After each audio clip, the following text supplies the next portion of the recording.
গত পর্বে আমরা সমস্যাটা দেখেছি, কিন্তু আসল খেলা শুরু এখন। সাইকোলজি বলছে বিশ্বাসঘাতকতা কখনো আচমকা ঘটে না, এটা অত্যন্ত ধীরে ধীরে সাবধানে আমাদের ইমোশন নিয়ে খেলা।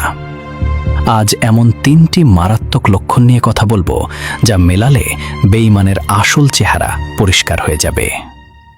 প্রথম লক্ষণ, ফোনের প্রতি অতিরিক্ত গোপনীয়তা। বাথরুমে গেলেও ফোন সাথে রাখা, আপনার সামনে স্ক্রিন নিচের দিকে রাখা, নোটিফিকেশন আসলে প্যানিক করা।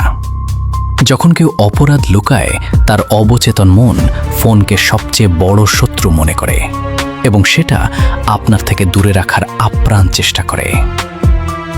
দ্বিতীয় লক্ষণ, আপনাকে পাগল প্রমাণ করার চেষ্টা, যাকে সাইকোলজিতে গ্যাসলাইটিং বলে।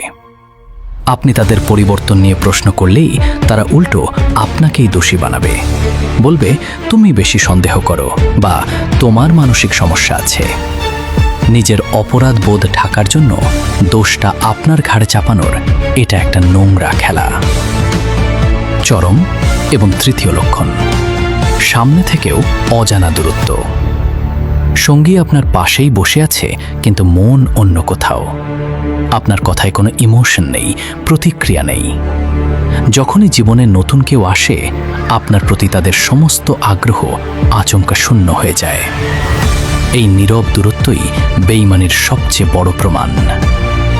এই লক্ষণগুলো মিললে বুঝে নিন আপনার সাজানো সাম্রাজ্যে আগুন লাগানোর প্রস্তুতি চলছে। সব শেষ হওয়ার আগে চোখ খুলুন। কিন্তু এই নোংরা সত্য জানার পর আপনার পরবর্তী পদক্ষেপ কি হওয়া উচিত? নিজের আত্মসম্মান বাঁচাতে কি করবেন জানতে চোখ রাখুন তৃতীয় পর্বে।